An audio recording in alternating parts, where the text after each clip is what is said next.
परे मितस्तोन्याम प्रकृति विधि में पराम जीव भूता महाबाहु ये एकदम धारित जगत। 7वें का 5वां और 15वें का 7वां बड़ा प्रसिद्ध श्लोक है, सबको याद है। ममैवांशो जीवलोके जीवभूत सनातन मनसष्टानीन्द्रियाणि प्रकृतिस्थानि स्पर्शति। जी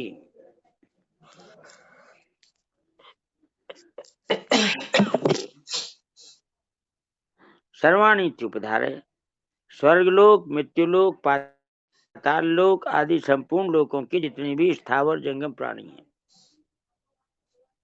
वे सब के सब अपरा और परा प्रकृति के संयोग से उत्पन्न होते हैं। पृष्ठ संख्या 507। तात्पर्य है कि परा प्रकृति ने अपरा को अपना मान लिया है। कैसे माना है बता रहे हैं। इसमें एक विचित्र बात है कि संबंध केवल क्षेत्रज्ञ ने माना है, क्षेत्र ने नहीं। संबंध केवल शरीरी ने माना है, शरीर ने नहीं।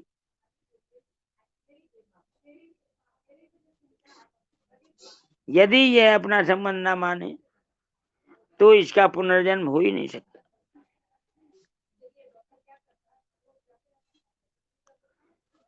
संबंध मानते ही पुनर्जन्म निश्चित हो जाता है, क्योंकि पुनर्जन्म का कारण गुणों का संग ही है।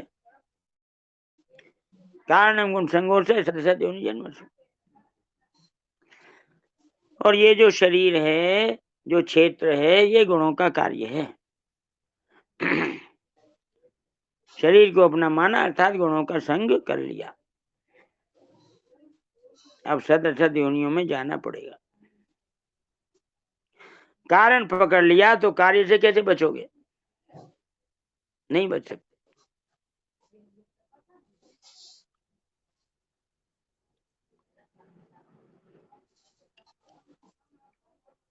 तात्पर्य है कि परा प्रकृति ने अपरा को अपना मान लिया है, उसका संग कर लिया है। इसी से सब प्राणी पैदा होते हैं। इसको तुम धारण करो, अर्थात ठीक तरह से समझ लो अथवा मान लो।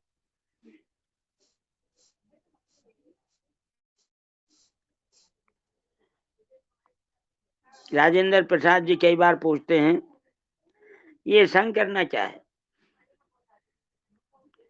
स्वामी जी बता रहे हैं, अपना मानना ही संग करना है।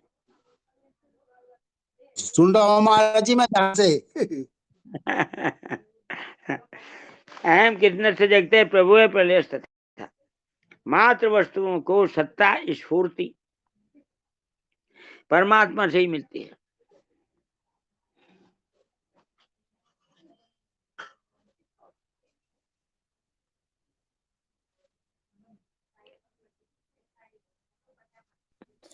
आचार्य जी, सत्ता को याद रखेंगे तो परमात्मा अपने आप याद रहेंगे ना? हाँ बिल्कुल। मात्र वस्तुओं को सत्ता स्फूर्ति परमात्मा से ही मिलती है। इसलिए भगवान कहते हैं कि मैं संपूर्ण जगत का प्रभव अर्थात उत्पन्न करने वाला और प्रलय अर्थात लीन करने वाला हूँ। आचार्य जी प्रणाम। जी आचार्य जी, सत्ता ही तो परमात्मा है। सत्ता ही परमात्मा है। धन्यवाद।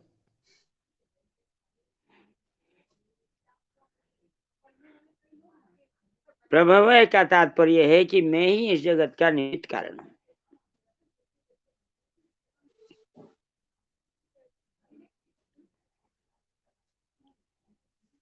क्योंकि संपूर्ण सृष्टि मेरे संकल्प से पैदा हुई है। संकल्प क्या है ये सुनो। जीवों के द्वारा किए हुए अनादिकाल के कर्म जीवों के प्रलय काल में लीन होने पर जब परिपक्व होते हैं अर्थात फल देने के लिए उन्मुख होते हैं, तब उससे भगवान का संकल्प होता है। उससे किससे? प्रलय का समय समाप्त होने पर सर्ग के आदि में भगवान का संकल्प होता है और उसी संकल्प से शरीरों की उत्पत्ति होती है। प्रणाम भगवान आचार्य जी। जी जब बोलिए। सत्ता परमात्मा है, सत्ता हाँ, परमात्मा है तो फिर सत्ता फिर देता कौन है? भगवान ही देते हैं। और सत्ता तो आप भगवान ही बोल रहे हैं, सत्ता परमात्मा ही है। और क्या, भगवान ही सत्ता देते हैं जीव को। जिसके पास सत्ता है वही तो दे सकता है, और कोई कैसे देगा? जी परमात्मा सत्तावान है, परमात्मा सत्ता के मालिक हैं, परमात्मा सत्ता स्वरूप है। जिसकी भी सत्ता है जगत में परमात्मा की दी हुई है। तो भगवान का संकल्प कब होता है? आचार्य जी, ये संकल्प एक्सप्लेन कीजिए। भगवान का संकल्प कब होता है? जब जीवों के द्वारा किए हुए अनादि काल के कर्म जीवों के प्रलय काल में लीन होने पर परिपक्व होते हैं, अर्थात फल देने के लिए उन्मुख होते हैं, व्याकुल होते हैं, तब उससे प्रलय का समय समाप्त होने पर सर्ग के आदि में भगवान का संकल्प होता है और उसी संकल्प से शरीरों की उत्पत्ति होती है।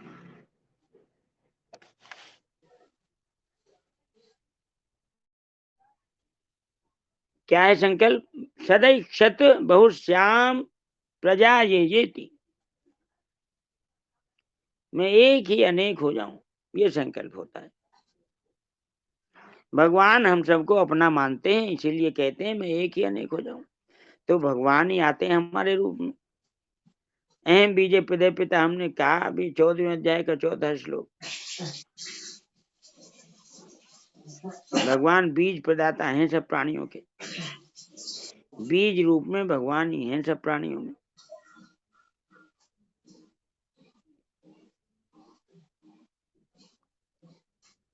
अब निमित्त को बता रहे हैं। जैसे घड़ा बनाने में कुम्हार और सोने के आभूषण बनाने में सुनार, कुम्हार और सुनार को सब जानते हैं, कोई ऐसा नहीं होगा जो ना जानता हो। जैसे घड़ा बनाने में कुम्हार और सोने के आभूषण बनाने में सुनार ही निमित्त कारण है, ऐसे ही संसार मात्र की उत्पत्ति में भगवान ही निमित्त कारण है।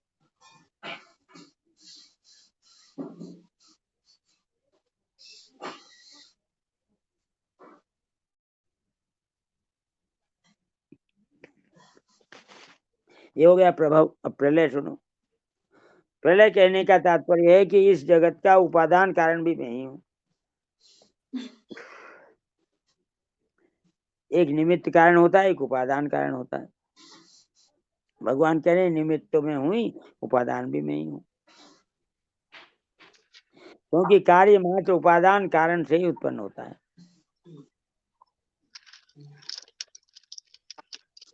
अच्छा, तो उपादान को क्या बोलते हैं? ऐसे कोई और वर्ड? मटेरियल। अच्छा,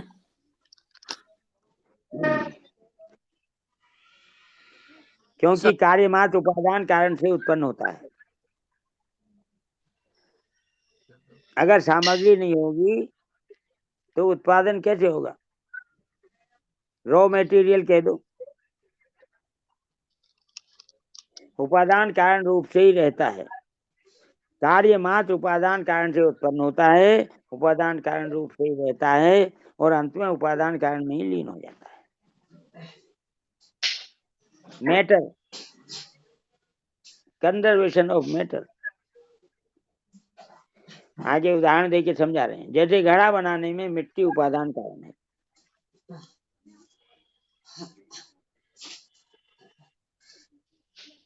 घड़ा बनाने में मिट्टी उपादान कारण है। मिट्टी पदार्थ है, वस्तु है, ये ना हो तो घड़ा कैसे बनेगा? नहीं बन सकता।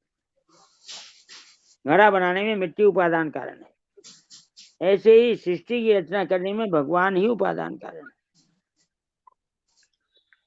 जैसे घड़ा मिट्टी से ही पैदा होता है, मिट्टी रूप ही रहता है और अंत में टूट करके घिसते घिसते मिट्टी ही बन जाता है।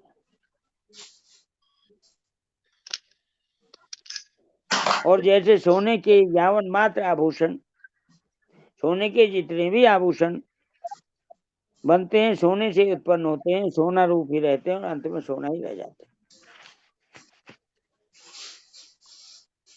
खूब बढ़िया गहना बनाया, बनवाया, चढ़ा दिया विवाह में पुत्री को या पुत्र के लिए, बाद में वो पहन कर घिसते घिसते टूट जाता है और फिर सुनार के पास पहुंच जाता है, सुनार उसको गला के फिर सोना बना देता है। सोने से गहना बना, गहना टूटा, फिर दोबारा सोना हो गया। ऐसे ये संसार भगवान से उत्पन्न होता है, भगवान में ही रहता है और अंत में भगवान में ही लीन हो जाता है। ऐसा जानना ही ज्ञान है। सब कुछ भगवत स्वरूप है, भगवान के सिवाय दूसरा कुछ है ही नहीं, ऐसा अनुभव हो जाना विज्ञान है। आचार्य जी, अगर जान लिया है, जानने में आ गया कि सब कुछ भगवान ही है, तो क्या फिर अनुभव भी हो जाता है? क्या विज्ञान भी हो जाता है? फिर जानना अगर तेज हो जाता है तो, या फिर अनुभव कैसे होता है फिर? अनुभव होता है मानने से, जानने हाँ से ज्ञान होता है। जानना ज्ञान है, मानना विज्ञान है। हाँ, एक ही चीज है ना दोनों। एक ही चीज है। हाँ, तो ये जानते जानते अनुभव हो जाता है क्या फिर? जानने के बाद स्वीकार करेंगे तब अनुभव होगा। जी ठीक है आचार्य जी। अनुभव हो जाना विज्ञान है।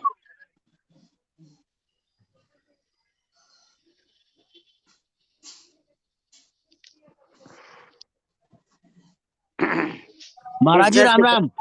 राम राम। अभी जो ये नीचे लिखा हुआ भगवान के सिवाय दूसरा कुछ है ही नहीं, ऐसा अनुभव हो जाना विज्ञान है, तो ये तो स्वामी जी ने स्पष्ट लिख दिया कि अनुभव ऐसा होता है, सब कुछ भगवान ही है, इसमें कोई संशय नहीं छोड़ा। नारायण नारायण, मुझे ऐसा लगता है महाराज जी, बाकी आप बताएं। नहीं, ठीक लग रहा है आपको?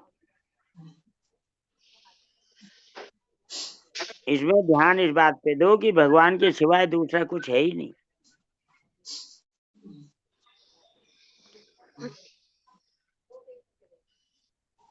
मत्ते परतरम नान्यत, जब ऐसा स्वीकार करते हैं तब अनुभव होता है। एक जानकारी होती है, एक अनुभव होता है।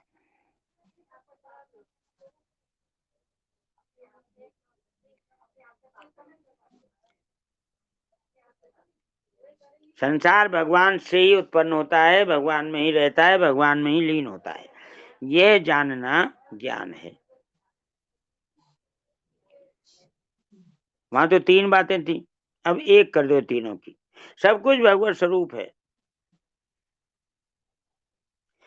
उत्पन्न होना, रहना और लीन होना, ये सब भगवत स्वरूप है। भगवान के सिवा दूसरा कुछ है ही नहीं, ऐसा अनुभव हो जाना विज्ञान है।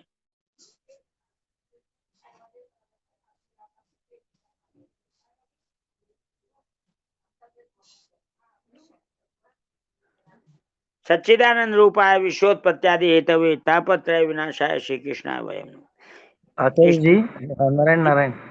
जी आचार्य जी, जी। ये जैसे सुनार का ये निमित्त कारण, जैसे कुमार और सुनार इन दोनों को निमित्त कारण बताया, हाँ जी। ऐसे ही उपादान कारण सोना और मिट्टी है। सोना और मिट्टी दोनों उपादान है। अच्छा, सोना और मिट्टी उपादान कारण है। हाँ जी। तो उपादान कारण रूप से भगवान ही है। और क्या? भगवान ही, ठीक है। अच्छा, सोने से आभूषण बने और मिट्टी से घड़े बने, तो कुमार और सुनार इन दोनों को तो बताया निमित्त कारण। हाँ जी। और भगवान को बताया उपादान कारण।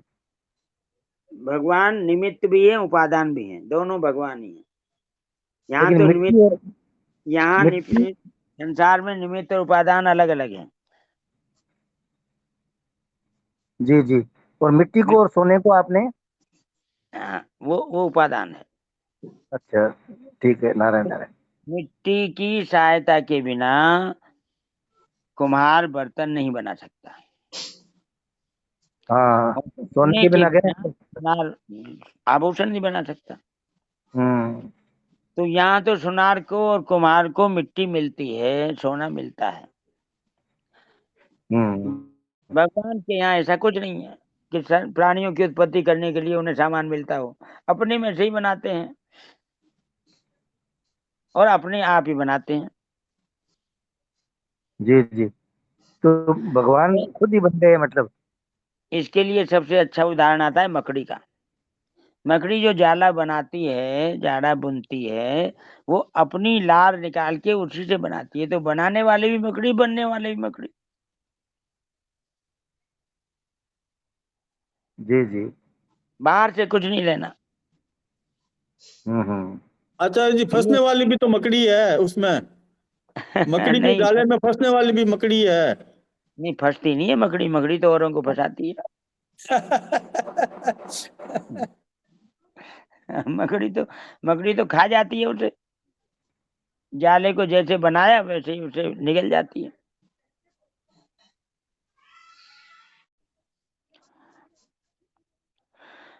किस नस से जगते हैं पदों में भगवान ने अपने को जड़ चेतनात्मक संपूर्ण जगत का प्रभव और प्रलय बताया है। इसमें जड़ अपरा प्रकृति का प्रभाव और प्रलय बताना तो ठीक है, पर चेतन परा प्रकृति अर्थात जीवात्मा का उत्पत्ति और विनाश कैसे हुआ? क्योंकि यह तो नित्य तत्व है। नित्य सर्वगत स्थाणु चलो एवं सनातन। ये प्रबुद्ध श्रोताओं, प्रबुद्ध भाइयों का ये प्रश्न बनेगा, स्वयं ही बना के बता रहे हैं। जो परिवर्तनशील है उसको जगत कहते हैं। गच्छति इति जगत। जो जाने वाला है उसको कहते हैं जगत। जो जा रहा है उसको कहते हैं जगत। अरे जी, राम राम। पर यहाँ जी, मकड़ी के बारे में संतों ने बताया जी कि आदमी को एक उम्र के बाद में जी मकड़ी के जैसे रहना चाहिए। कैसे? कि मकड़ी स्वयं ही जाला बनाती है और उसमें खेलती है, और उसके बाद में जब उसका खेल हो जाता है, उसकी इच्छा होती है, फिर मुंह में उसको समेट के चली जाती है। तो ऐसे ही हम बड़े होते हैं, व्यापार करते हैं, जॉब करते हैं, जो कुछ भी करते हैं, और एक समय आने के बाद में भगवान में लग जाना चाहिए, अपने काम को अपने समेट के, और मकड़ी के जैसे एकदम निश्चिंत होके भगवान में लग जाना चाहिए। ऐसे संतों से सुना है। नारायण नारायण।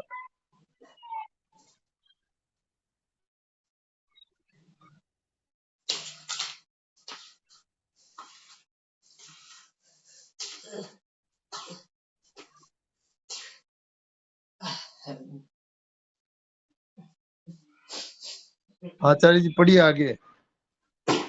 हाँ, मैं भाई जी, समय फैलाने के बाद समेटना जरूरी है।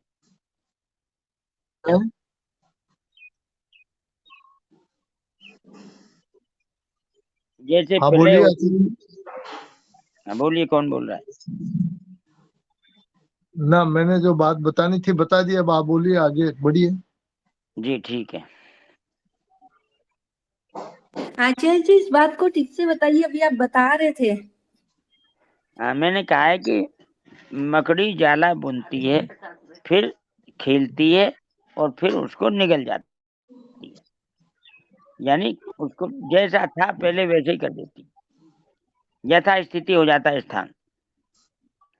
इसी प्रकार हमको भी अपने आप को ऐसा रखना चाहिए कि कुछ छूटे नहीं, जितने हैं वैसे ही रहें। ये नहीं कि यहाँ छोड़ते, खूब सामान इकट्ठा कर लिया फिर तड़पते हुए चले गए, अरे ये सब रह गया, अरे ये सब रह रहा, अरे मुझे जाना पड़ रहा है। ये नहीं होना चाहिए। बहुत बढ़िया, यही बात है, इसका भावार्थ यही है, एकदम ठीक बात। आचार्य जी कितने वर्षों में समेट लेना चाहिए? जब जब जरूरत खत्म हो जाए समेट लो। आप आचार्य जी, देखो, आज पीपा जी का उदाहरण बताया। पीपा जी भक्त की कथा चल रही है, तो पीपा जी 30 वर्ष के थे जी। हाँ जी, ये जो बहन जी ने 30 बात वर्ष कही है में ना, भगवान उसका की भक्ति में उत्तर लग ये गए। है कि जितना जल्दी हो सके समेट लो। नारायण नारायण। राजा थे राजा पीपा जी, और पीपा जी जैसे संत इतने उच्च कोटि के संत हुए भाई जी कि पूछो मत।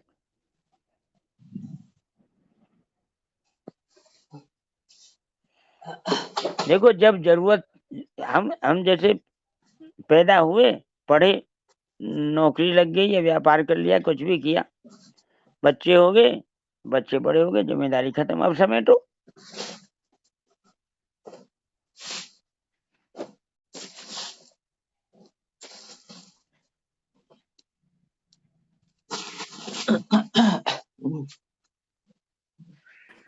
राम राम बचपन आचार्य जी, और प्रणाम हाँ जी जी। ये जो मकड़ी के जाले वाला जो उदाहरण है, ये तो भगवान के लिए भी आता है कि महासर्ग और महाप्रलय में ऐसे ही करते हैं, ठाकुर जी खुद ही अपने हाँ, वो भी यही प्रकट करते हो। हैं, वो भी जी जी यही जी। करते हैं। समझदार आदमी को यही करना चाहिए, जिससे निर्लिप्तता बनी रहे। पहले भी निर्लिप्त हैं, पीछे भी निर्लिप्त हैं, बीच में लिप्तता जो है वो तो काम करने के लिए थी, काम निपटा फिर हटाओ। आचार्य जी राम राम जी स्वामी जी महाराज के प्रवचनों में सुना है कि एक सेठ जी उनके पास आते थे जी और सत्संग भी करते थे। काफी उम्र थी उनकी। तो एक दिन उन्होंने कहा कि स्वामी जी महाराज, अच्छे सत्संगी थे उनके, जी कि स्वामी जी महाराज, मेरे पास इतना धन है कि 7 पीढ़ी भी खाए तब भी कोई तकलीफ नहीं, इतना धन है, तब भी फिर भी मैं दुकान जाता हूँ। तो उन्होंने खुद ही ये बात कही। स्वामी जी ने पूछा कि आप अब दुकान क्यों जाते हैं जब आपके पास इतना धन है और अभी भी आप कमाने की चेष्टा करते हैं? तो बोले, स्वामी जी इसका हमारे पास कोई जवाब नहीं। ये बात कही उन्होंने। जी। तो अब इसका क्या भावार्थ है समझ लीजिए। दिन रात उसमें ही रचे पचे रहना, किंतु मकड़ी काम समेट लेती है। ऐसे ही हम लोगों को सत्संग के माध्यम से यह बात सुन के और समझ लेनी चाहिए और एकदम निश्चिंत होकर भजन करना चाहिए। कोई लपचेड़ रखना ही नहीं चाहिए। मकड़ी खुद ही अपने लार से ही जाला बनाती है, खेलती है और समेट लेती है। ऐसे ही समेट लेना चाहिए। इस मकड़ी का यही भाव था बताने। राम राम। हाँ जी, बोलिए बोलिए प्रवीण जी। हाँ भाई जी, वो अपना ये भी दृष्टांत संत लोग देते हैं कि जैसे पतंग को कहते हैं इतना मत बढ़ाओ कि वो दिखनी बंद हो जाए और संभाले ना। पतंग इतनी भारी ना करो, एक तो दिखती नहीं है, भारी भी हो जाती है, और फिर जब उतारो तो फिर गुंजल भी बढ़ जाती है। तो उतनी ही इसको समय से लपेटना भी शुरू कर दो, इतनी मत बढ़ाओ कि फिर वो उसको जो है लपेटना मुश्किल हो जाए। वो होता फिर ये है कि इतना बढ़ा देते हैं साम्राज्य अपना कि पता नहीं चलता मेरा कहाँ पे क्या क्या है। और बाद में फिर परिवार वाले लोग जो है कहते हैं भैया किसका क्या देना था, क्या लेना था, कुछ पता ही नहीं। अपने तो बता के भी नहीं गए, न बताया किसी को, न कुछ किया। बात के फिर वो सदस्य जो है वो रोते पीते हैं। तो ये अपने को वो जैसे बोला भाई ने, समेटना शुरू कर देना चाहिए। जैसे बढ़ाया है ना, अब उसको समेटना शुरू कर देना चाहिए। सेठ जी मेरे ख्याल से कहते हैं ना, 50 वर्ष की आयु के बाद तो केवल भजन ही करना चाहिए। 50 वर्ष के बाद तो ऐसा कुछ भी सेठ जी तो 40 का ही कहते थे। 10 वर्ष हम लोग की दशा देख के बढ़ा दी उन्होंने। अच्छा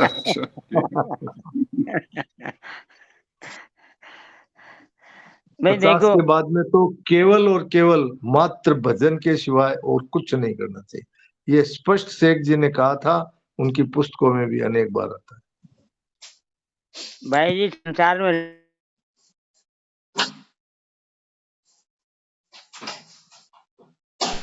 बताइए। एक व्यक्ति था, वो गया राजा के पास।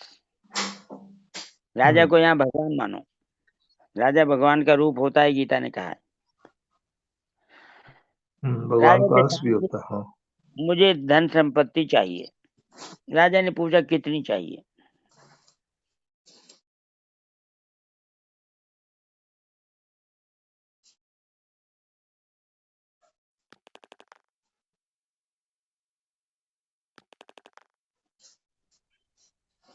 सुबह सूरज निकलते ही तुमको नापना शुरू करना है।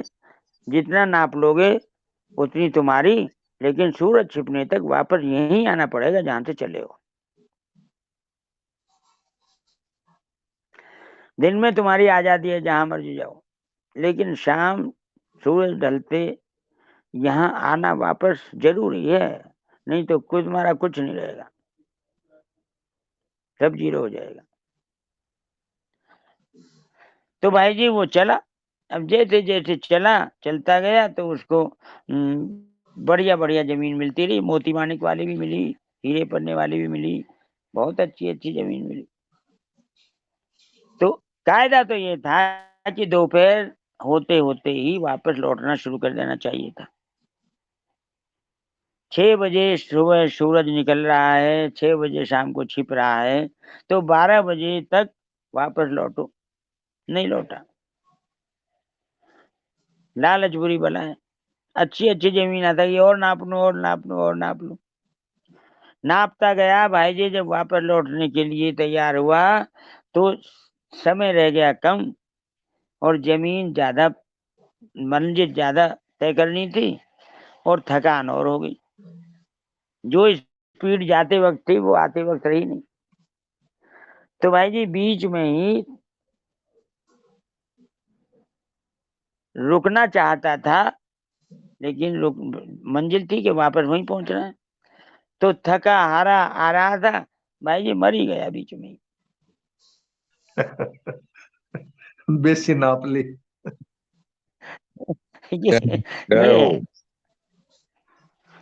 बोला है, ये हाल हमारा होता है कि हम लालच में मर ही जाते हैं, जबकि हमको भगवान के पास वापस लौटना है। भगवान से आए हैं, भगवान के पास ही जाना है।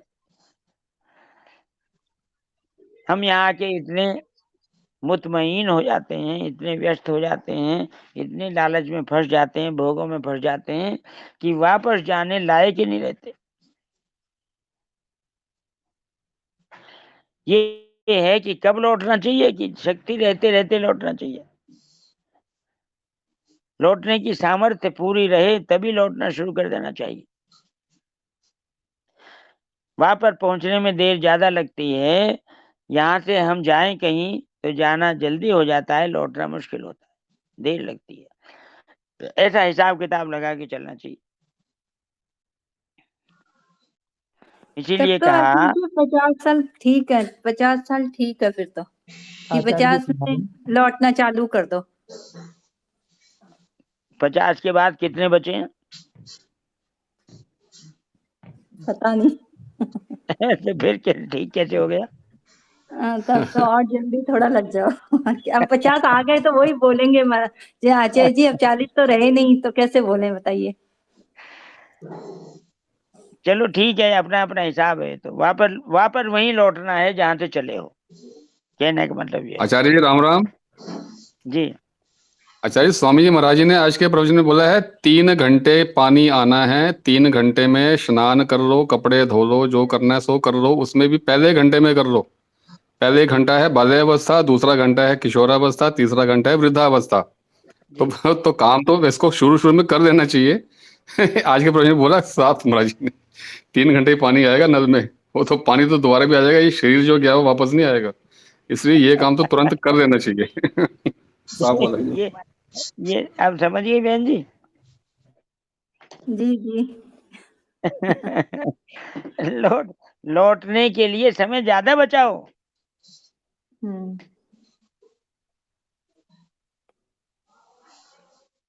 इसलिए जल्दी से अपना काम खत्म करो और वापस लौटो।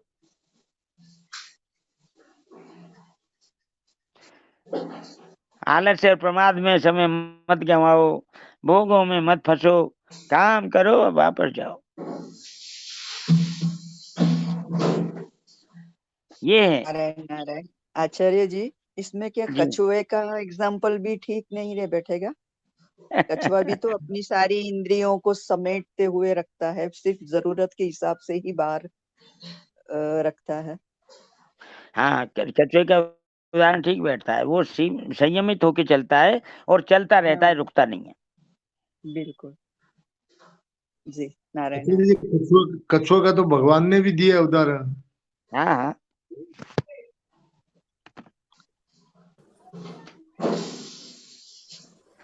जी यदा संहरते चाहं कुर्मो गानी व सर्वश। आचार्य जी राम राम। जी आचार्य जी यही समापन करते हैं। हाँ जी, यही तो कर दो। पूरा वो ओम प्रकाश जी को टाइम मिल जाएगा पूरा। हाँ हाँ, बुला दो बुलाओ। हाँ हाँ ठीक है। जो अभी प्रवीण जी ने बात याद दिलाई, उस बात को अच्छी हाँ तरह से बताएंगे हमारे ओम प्रकाश जी। हाँ हाँ हाँ हाँ 3 घंटे पानी आना है। आज का प्रवचन में। ओम प्रकाश जी प्रणाम। सभी को प्रणाम। 2 प्रवचन आ रहे हैं। हाँ ओम प्रकाश जी प्रणाम, सुनाइए प्रवचन सुनाइए स्वामी जी महाराज का। 1992 10 तक 12-10 तक पूरा कर दीजिएगा। राम राम, सभी को प्रणाम, सबको राम राम। आज गीता भवन से प्रसारित प्रवचन प्रार्थना स्तुति के बाद जो प्रातःकाल हुआ वह दिनांक 10 सितंबर 1994 का था और स्थान था श्री मुरली मनोहर धोरा भीनासर, जो बीकानेर में है। विषय है चेत करो या चेतावनी। परम सदेश स्वामी जी प्रारंभ करते हैं। ना सतो विद्यते भावे ना भावो विद्यते सतः। ना सतो विद्यते भावे असतः भावे न विद्यते। कई बार बताते हैं स्वामी जी श्लोक। असत का जड़ का विद्यमान ही नहीं है, भाव नहीं है। और सतः अभाव न विद्यते, सत्य का अभाव नहीं होता कभी भी। यानी 2 चीज है, एक तो है और एक नहीं है। नाम सत्य का है, नहीं नाम असत का है, जड़ है। तो ये जो असत है वो संसार, और इस संसार का एक तुच्छ छोटा टुकड़ा शरीर है, वो भी असत है हमारा। 3 लोक 14 भुवन का ये जो जगत है, जो भी आया था जगत संसार, उसमें ये छोटा टुकड़ा शरीर पहले नहीं था, जन्म के पहले, और बाद में भी नहीं रहेगा, और बीच में भी इसका अभाव ही है। अभाव हो रहा है, निरंतर बदल रहा है। इसलिए वास्तव में वो असत कहा जाता है, निरंतर अभाव में जा रहा है। देखने में तो हैपना दिखता है शरीर का, संसार का, लेकिन वास्तव में ये हैपना है नहीं। ये बदलना ही दिखता है हमें। उसी बदलते हुए को देखना ही प्रकट देखना है। कल परसों आया था, है सो सुंदर है सदा, नहीं सो सुंदर ना, नहीं सो प्रकट देखिए, है सो दिखे ना। ये बदलता हुआ हमें जो दिख रहा है उसको प्रकट देखना बताया कवि ने। देखिए सुनिए गुनिए मन माही, मोह मूल परमार्थ नहीं। ये जो देखते सुनते हैं वह मोह से है, ये वास्तव में नहीं है। परमात्मा के है पने से ये असत जो शरीर संसार हमें आभास होता है, जैसे छाया, शरीर की छाया, पेड़ की छाया है, वैसे है ये। पेड़ के कारण छाया है, वैसे ही परमात्मा के कारण ये है पना दिखता है। गोस्वामी जी ने कहा, जासु सत्यता से जड़ माया, भास सत्य इव मोह सहाया। जिस परमात्मा के सत्य से, सत्यता से, ये जो जड़ है, माया है, संसार असत, वो सत्य सा दिखता है हमें। तो ये जो बदलने वाला है, ये प्रकृति विभाग, 2 विभाग है। एक संसार विभाग है, जड़ विभाग है, जिसमें संसार शरीर है, और एक सत्य विभाग है, परमात्मा और हम स्वयं, वो अलग है, सत्य विभाग में है, जो नित्य है। और ये अनित्य है, बदलने वाला है, वो टिकता नहीं है एक क्षण भी। ये अवस्थाएं भी बदलती हैं, जागृत, स्वप्न, सुषुप्ति। अब हम जागृत अवस्था में हैं तो ये भी स्थिर नहीं है, स्वप्न में, कभी नींद में, ऐसे अवस्था भी बदलती है। और हम ये जानते हैं कि ये अवस्थाएं हमारी बदलती रहती हैं, हम नहीं बदलते।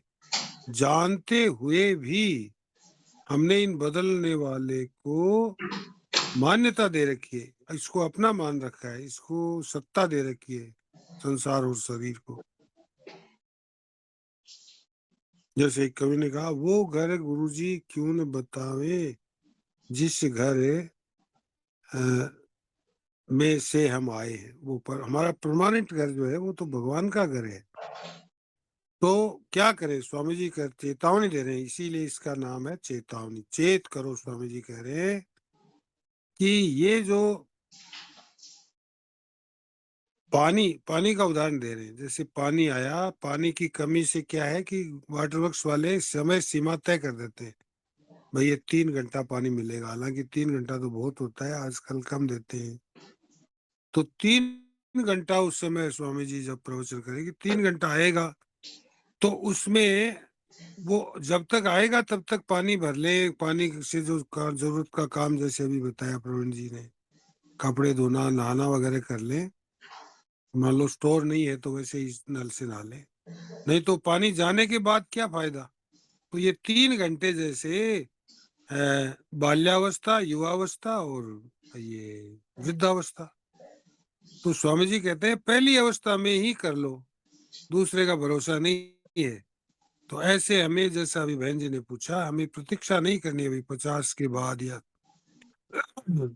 60 के बाद, अभी से हम शुरू कर दे। क्या भरोसा है जीवन का। तो कहते हैं पानी का तो फिर भी वो दूसरे दिन आ जाएगा, लेकिन ये जो मनुष्य शरीर है वो तो किसी अवस्था में जा सकता है। कोई क्षण, कोई घंटा, कोई दिन, कोई वर्ष, कोई महीना ऐसा नहीं है, स्वामी जी कहते हैं कई बार, जिसमें मौत नहीं आती हो। मौत के लिए सब खुला है, सब समय। तो इसलिए स्वामी जी कह रहे हैं कि ये वहम है कि हम जी रहे, वास्तव में हम इसको उल्टी कर लो कि हम मर रहे हैं। जितने दिन आयु निकल गई उतने तो मर गए। तो ये जीवन रहते हुए ही अपना काम बना लो, अपना भगवान का जो भजन है वो कर लो पहले। गोस्वामी जी कहते हैं, तुलसी सोई नर चतुर है, जो राम भजन लवलीन, पर धन पर मन हरण को, वैश्या भी परवीन। गोस्वामी जी कहते हैं वो आदमी चतुर है। हम समझते हैं कि दूसरे को धोखा देना, धन कमाना, वो आदमी चतुर है। नहीं, गोस्वामी जी कहते हैं चतुर वो है जो भगवान का भजन कर ले। ये जो दूसरा धन कमाना, धन में दूसरे का हरण होता है, दूसरे का जो हक लेता है वो धन कमाता है। और दूसरे का मन, अब बढ़ाई, मान बढ़ाई मन से, तो इसमें तो वैश्य ही प्रवीण है। वैश्य भी दूसरे का धन हरण करती है, उसका मन भी हरण कर लेती है। तो मान बढ़ाई पाना, धनवान होना, ये तो वैश्य की पदवी पाना है। यदि भक्त की पदवी पाना है तो भजन करो, जो आगे भी काम आएगा। कर ले सो काम, भजले सो नाम। हमारे मारवाड़ राजस्थान में कहावत है, कियो सो काम और भजो सो राम। इसलिए जितना भजन कर लिया वो अपना है। तो स्वामी जी कहते हैं स्वभाव बना लो, भजन करने का स्वभाव बना लो कि कभी भजन छूटे ही नहीं। अच्युत तत्व को हमें प्राप्त करना है। जैसे ही मनुष्य जीवन मिला है तो स्वामी जी दृष्टांत देते हैं, गंगा जी गए हैं नहाने, तो वहां से हम गंगा जल लाते हैं, थोड़ी मिट्टी ले लाते हैं वही गंगा जी का। वैसे ही ये मनुष्य जीवन है, इसका सबसे बड़ा जो फायदा है वो है भगवान को पाना, अपना कल्याण करना। तो हर समय राम राम राम राम राम राम राम राम ऐसे भगवान का नाम जप चालू रखिए। हरिया राम सुमरिए ताल जम की घात। हरिदास जी कहते हैं कि जो यमराज की पेशी से बचने के लिए भगवान का सुमरन करो। आलस ऊंघ न आनिए, आलस्य मत आने दो राम भजन में, और ऊंघना भी नहीं, तंद्रा भी नहीं आनी चाहिए। भगवान का पूरी उत्साह से लगन से भजन करो। जैसे हमारी मारवाड़ी में कहते हैं, अंत में रहसी तो राम जी को नाम रहसी। राम का नाम ही अंत में रहेगा। ये शरीर भी नहीं रहेगा, धन भी नहीं रहेगा, कुटुंब भी नहीं रहेगा। जब हम खूब मर जाए तो आप मर जाए तो फिर क्या परलय हो गई हमारी तरफ से, तो पूरा परलय पूरा संसार ही खत्म हो गया। तो वो दिन कोई दूर नहीं है, एक दिन सबको आने वाला है। अरबू खरबू द्रव्य है उदय अस्त्रो राज, तुलसी जो निज मरण है सो आवे काई काज। इसका भावार्थ तात्पर्य यह है कि अरबों खरबों तो मकान सोना ले गए, अंग्रेज लूट ले गए देशों को, भारत को और इधर एशिया को, तो सोना इकट्ठा कर लिया। और कहते हैं कि अंग्रेजों के राज में सूर्य अस्त नहीं होता था, इतना बड़ा उनका साम्राज्य था। तो गोस्वामी जी तुलसीदास जी कहते हैं कि जब खुद मर जाए तो ये क्या काम आएगा जो जिसने इकट्ठा किया, तो मरने के बाद सब यही रह जाता है। तो इस प्रकार से कहते हैं कि वह दिन बड़ी तेजी से आ रहा है भाइयों बहनों। तस्मात् सर्वेषु कालेषु मां मनुस्मर युद्ध से। इसलिए भगवान क्या कहते हैं अर्जुन से कि मेरा जो स्मरण है वो तो सब काल में रख। यानी जन्म जब से पता लगा हमें इस बात का सत्संग से कि भगवान के नाम से ही अपना कल्याण है, तब से लेकर जब तक मृत्यु नहीं आए तब तक।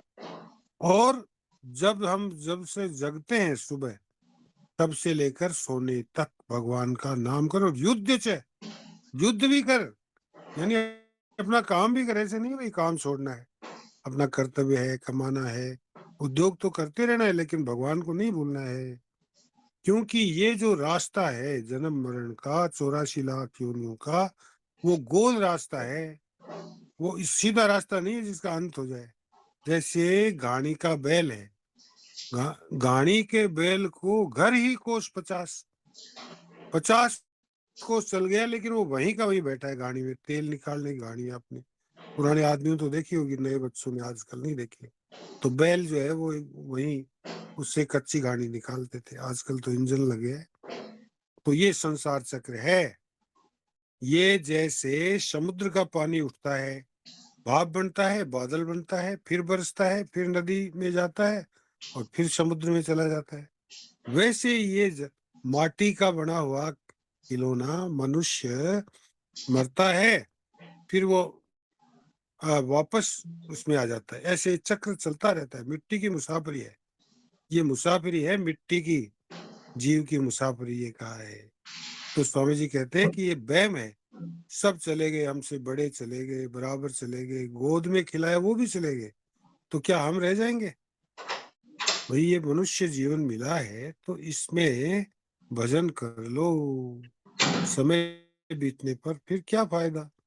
ओ तो तन जासी रे जासी, राम भजे सुख पासी। ओ तो तन जासी रे जासी। तो ये चेतावनी दे रहे हैं स्वामी जी महाराज, कह रहे हैं कि यहाँ बीनासर में प्रवचन है बीकानेर का, धोरे का। तो वो कह रहे हैं देखो देखते देखते कितना बदल गया ये बीनासर। जंगल था, कितने मकान बदल गए।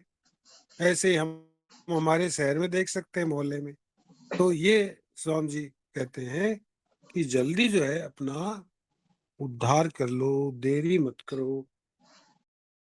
तो इस प्रकार स्वामी जी कहते हैं कि धोखा होगा फिर सज्जनों, अवसर बीते कुछ नहीं होगा। अवसर को है, रावण की बात बताते हैं कि रावण जो है जब मरा, उसका भगवान ने भगवत धाम भेज दिया था, तो भगवान ने उसको लक्ष्मण को भेजा कि लक्ष्मण ये बड़ा विद्वान है, इसने कई शास्त्र लिखे हैं, रावण संहिता, इससे कुछ सीखो जाके। रावण पहले तो सिराने गया तो रावण बोला नहीं, आ गया कि महाराज मेरे को तो बोला ही नहीं, क्या दोबारा जाओ पैरों की तरफ खड़े हो, तो खड़ा हो तो रावण ने बताया कि अरे तपसी, रावण तपसी कहता था, तपस्वी वेश में थे ना वनवास में, मर गया तो भी उसकी कड़क अक्कड़ मिट्टी नहीं, करे तपसी देख, जो काम करना है वो कर लो, फिर कुछ नहीं होगा। मैं सोचता था कि मैं आसमान की पेड़ी लगाऊंगा, इतना करूंगा, सब रह गए मेरे, आज मैं जा रहा हूं, तो जो काम करना है ना बढ़िया, शुभस्य शीघ्रम, ऐसे ही स्वामी जी कह रहे हैं कि जो भजन करना है वो जल्दी कर लो, फिर कोई कुछ भी नहीं रहेगा। फिर वो एक जो है वो रज्जब की ये एक कविता भाई स्वामी जी ने, कहे दास सगराम मूढ़ मिन खातन पायो, भजो न सिर जनहार कमायो, सोयो खायो, खायो न सोयो पशु कियो विषय सु प्यार, आयो 84 भुगत ने फिर जावण ने त्यार, फिर जावण ने त्यार रांड गहली रो जायो, कहे दास सगराम मूढ़ मिन खातन पायो। ये स्वामी जी बता रहे हैं कि सगराम सिंह कह रहे हैं कि ये जो राजस्थान में है कि तूने मिनख का जो शरीर पाया है, मनुष्य देह मिली है तेरे को, सिरजनहार, तेरे को पैदा करने वाला जो तेरा बाप है यानी परमात्मा है, इसका भजन नहीं किया, और जो कमाया वो तो यही रह जाएगा। क्या काम किया तुमने, खाया सोया, और हे पशु, पशु की तरह तूने विषय से भोग में, खाना पीना विषय भोग में लगा रहा, और 84 भुगत के फिर आदमी मिला है मनुष्य देह, और फिर तैयार हो गया उसी में 84 लाख में। स्वामी जी कहते हैं 4 युग लगते हैं एक 84 लाख की बुकनी में, सत्य युग, कली, त्रेता, द्वापर, फिर जाओ तैयार। यहाँ बड़े कड़े शब्दों में कह रहा है कवि, पागल बावली,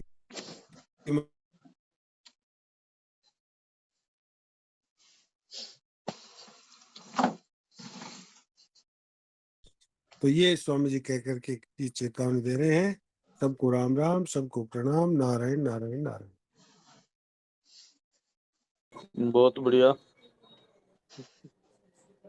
तो आगे का कार्यक्रम में कीर्तन करवाते हैं थोड़ी देर। टपड़िया जी कीर्तन करवाइए। हाँ हाँ।